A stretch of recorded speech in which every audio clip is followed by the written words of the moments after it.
Bonjour à toutes et à tous, je suis Arnaud Snicker, sponsor du réseau Mixité de SPI France.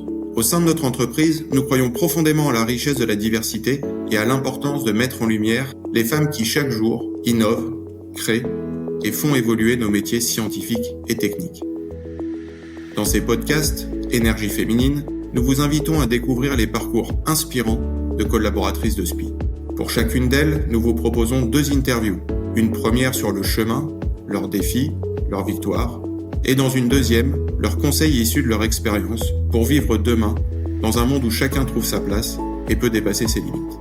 Que vous vouliez en savoir plus sur nos métiers et les carrières dans notre secteur, ou que vous soyez intéressé par des thématiques de développement professionnel qui concernent tout le monde, je vous invite à écouter ces voix passionnantes et engagées.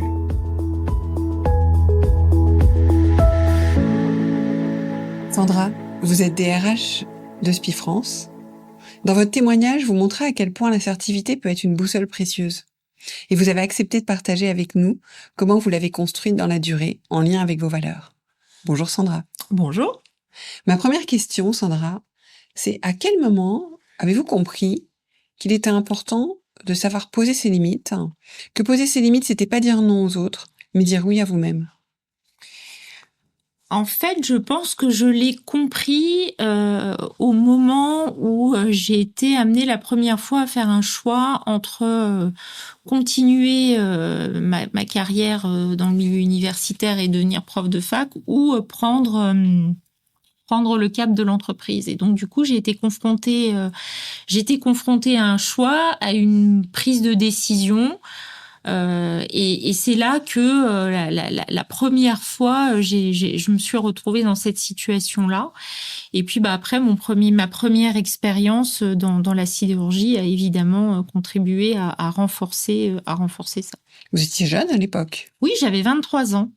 Qu'est-ce qui a fait que vous ayez eu cette capacité, effectivement, à déjà affirmer ce qui vous semblait être bon pour vous? En fait, je pense que je l'ai fait sans forcément m'en rendre compte. De manière assez intuitive? De manière assez intuitive, j'ai suivi mes envies, mes intuitions. Ça faisait du sens pour moi d'aller dans cette direction-là, même si ça pouvait paraître un peu à contre-courant. C'est pas forcément la voie à laquelle j'étais destinée. Mais je l'ai senti comme ça. Le cadre me paraissait en plus tout à fait adapté. Donc, je me suis dit, allez, vas-y, et puis on verra. Cette connexion à l'intuition, vous l'avez gardée avec le temps? J'essaye de la garder, oui. C'est assez caractéristique, je suis assez intuitive. Alors, ce qui ne veut pas dire qu'on ne se trompe jamais, hein. Mais en tout cas, j'essaye de garder ça, oui, effectivement. Comment vous le faites? Je ne sais pas. C'est une bonne question. Je ne sais pas dire. Je me retrouve dans une situation, j'analyse l'écosystème, le contexte, et puis après, ça m'oriente vers une option plutôt qu'une autre, et puis j'ai tendance à suivre mon intuition.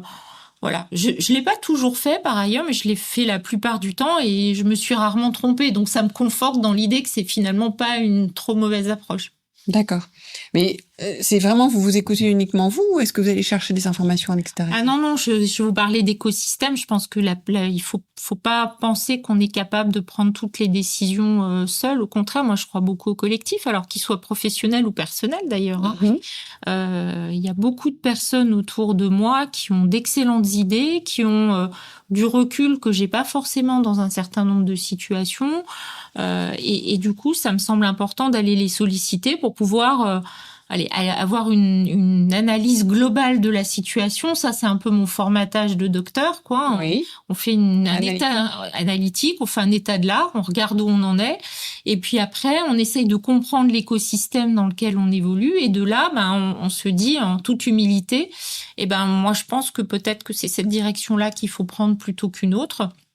Et puis voilà, puis on écoute les conseils. Moi, je demande aussi les conseils de mes proches, parce que quand on change de voie professionnelle, par exemple, c'est pas qu'un choix personnel, c'est aussi un choix qui implique des conséquences sur une vie familiale. Donc c'est important de le partager aussi, je pense, dans le cercle familial et pas uniquement dans son prisme personnel. Donc en fait, l'assertivité n'exclut pas de s'entourer, de se faire conseiller, etc. Non, absolument pas. Au contraire, je pense que c'est même indispensable et que ça construit et que ça nourrit aussi l'efficacité de l'assertivité. Pour moi, l'assertivité, c'est assumer ses positions, assumer ses choix et la manière dont on va les exprimer ensuite, je pense, sera d'autant plus construite et positive qu'elle aura été pensée de manière globale et collective en intégrant tout son écosystème, pardon. Est-ce qu'il y a des moments dans votre carrière où vous avez été accompagné, où il y a eu des choses qui se sont passées, qui vous ont aidé à continuer à apprendre et à développer tout ça? Alors oui, j'ai un exemple très précis en tête. C'est au moment où j'ai rejoint Air Liquide. Donc j'étais dans mes premiers jours et puis j'avais un point de contact avec ma patronne de l'époque qui me dit que elle avait une proposition à me faire pour m'accompagner, qui était de faire un coaching de prise de poste. Ce qui, moi, me parlait pas plus que ça, mais qui me semblait intéressant sur le principe. Et en fait, elle me l'avait présenté en me disant, t'as aujourd'hui une expérience industrielle significative chez Arcelor, dans l'automobile où tu as passé quelques années, mais dans des organisations plutôt centralisées, plutôt d'usines, alors que le modèle d'Air Liquide était une organisation plutôt décentralisée, avec une culture aussi un peu différente. Et elle me disait, je pense que pour te donner toutes les chances de bien réussir ton intégration, un coaching de prise de poste peut t'aider à mieux comprendre notre environnement, à peut-être identifier les difficultés auxquelles tu pourrais être confronté et de le faire maintenant, sans doute le moment où tu auras le plus de temps pour le faire et au moment où ça sera le plus efficace. Et j'ai trouvé cette proposition hyper intéressante, donc je lui ai dit mais oui, mais avec grand plaisir. Et donc je me suis embarquée dans cette aventure-là que j'ai jamais regrettée et au point où je le fais maintenant souvent en tant que manager avec mes équipes.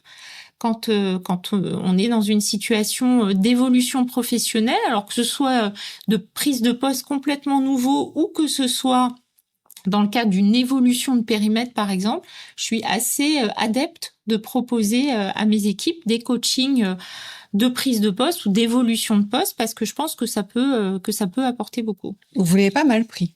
Pas du tout. Non, pas du tout. Et c'est justement un peu la difficulté avec le coaching et c'est ce que j'essaye un peu de changer comme vision du coaching où c'est un peu perçu dans le collectif comme étant la démarche de la dernière chance, on va dire ça comme ça, à tort, vraiment à tort, parce que je pense que le coaching peut être utilisé de manière extrêmement positive dans le bon contexte, avec les bons mots, et puis avec aussi, évidemment, la bonne volonté de la personne de le recevoir, parce qu'on peut pas obliger quelqu'un, à mon sens, à faire du coaching, ça n'a aucun intérêt.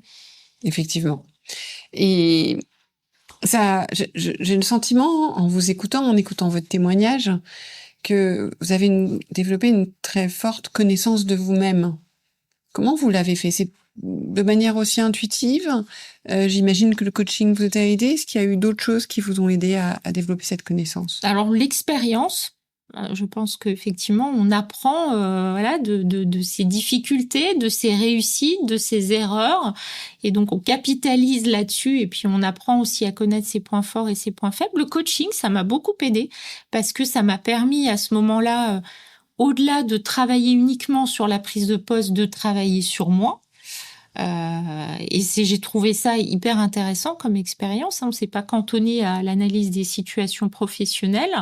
Et puis c'est aussi je pense mon appétence à évoluer dans des milieux différents, que ce soit le milieu professionnel, que ce soit mon mandat de conseillère municipale, que ce soit mes actions associatives ponctuelles à côté. En fait, j'aime bien interagir avec des personnes de différents milieux, avec différentes positions, et je trouve qu'on apprend toujours beaucoup de ces expériences-là. Voilà, c'est ma fibre RH au-delà du monde professionnel. Ce qui vous apprend. Quels seraient les conseils que vous pourriez donner à d'autres femmes autour de l'assertivité et puis plus largement? Je pense que le premier conseil que je pourrais donner, c'est d'oser.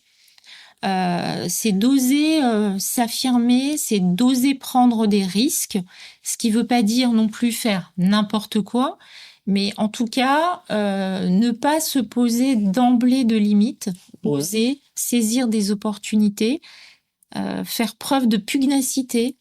Et ça, c'est aussi quelque chose qui m'a beaucoup marqué dans mon parcours, c'est la pugnacité, parce que j'ai jamais rien lâché. Quand j'ai décidé de prendre un job chez Arcelor, tout en continuant à enseigner à la fac et tout en faisant un doctorat, il faut être un peu pugnace quand même pour arriver au bout. Et c'était ma volonté d'arriver au bout. Et si je pouvais donner un conseil, effectivement, à d'autres femmes, c'est d'oser, c'est d'être pugnace. C'est aussi d'avoir conscience de ses limites. Et puis surtout aussi de garder ce lien avec le sens des choses, de faire les choses parce que on y retrouve quelque chose et que ça va contribuer à notre épanouissement. Et puis, si on sent que sur un domaine ou un autre, on est peut-être moins à l'aise, il y a toujours des moyens d'en parler, il y a toujours des moyens de se faire accompagner. Donc il y a aussi demander de l'aide alors, j'entends. Exactement, il y a demander de l'aide et ça renvoie à ce que je disais sur le collectif. Je pense qu'on n'est pas forcément et surtout pas capable de résoudre tout seul tout le temps. On n'a pas l'expertise sur tout et il faut pas hésiter. C'est pas un signe de faiblesse. C'est justement, je trouve, avoir l'intelligence de situation, de reconnaître ses limites, ce qui encore une fois ne veut pas dire ses faiblesses, et j'insiste un peu parce que parfois c'est des raccourcis qui sont faits un peu rapidement. C'est d'oser dire, là-dessus je me sens pas forcément à l'aise, donc je lève le doigt, je vais solliciter quelqu'un qui va pouvoir m'apporter cette expertise-là, peut-être que moi je vais pouvoir lui apporter autre chose en contrepartie, ou pas, mais en tout cas, j'ai l'humilité de dire que je ne sais pas tout faire, mais ça n'est pas pour autant que si je ne sais pas tout faire, je ne suis pas bon globalement dans ce que je fais. Ce que vous faites. Vous doutez jamais ? Si, et je pense qu'il faut douter, il faut. C'est nécessaire de pas être pétri de certitude. Et c'est pas parce que pour moi, c'est pas possible. J'ai toujours douté, mais j'ai toujours douté. Quand j'ai pris mes décisions, je me suis toujours dit maintenant, pourvu que ça marche, quoi. Il faut continuer parce que si on doute pas, on se remet pas en cause, on n'accepte pas de faire évoluer ses pratiques, on est pétri de certitude. Donc je pense qu'on a un relationnel ad hoc qui est pas forcément simple non plus pour son environnement. Donc oui, il faut douter. Alors pas tout le temps évidemment, mais je pense qu'il est indispensable de douter. Pour terminer, qu'est-ce que vous diriez à la jeune fille que vous étiez au début, pendant son doctorat ? Est-ce qu'il y a quelque chose que vous aimeriez lui dire aujourd'hui ? Que j'ai bien fait de pas lâcher en fait, et que c'est, je sais pas comment. C'est difficile de retracer les choses de manière synthétique, mais c'est vrai qu'avec le recul. C'est ce que je pense, je pourrais dire de plus synthétique, c'est que j'ai bien fait de pas lâcher. Merci beaucoup Sandra. Merci. Vous venez d'écouter les conseils issus de l'expérience d'une énergie féminine de SPI. Si vous ne l'avez pas encore fait, vous pouvez en apprendre un peu plus en écoutant l'épisode dédié à son parcours, ses défis et ses victoires. Vous pouvez retrouver tous les épisodes sur vos plateformes d'écoute préférées. Et pour en savoir plus sur SPI France et ses filiales, rendez-vous sur notre site spi.fr.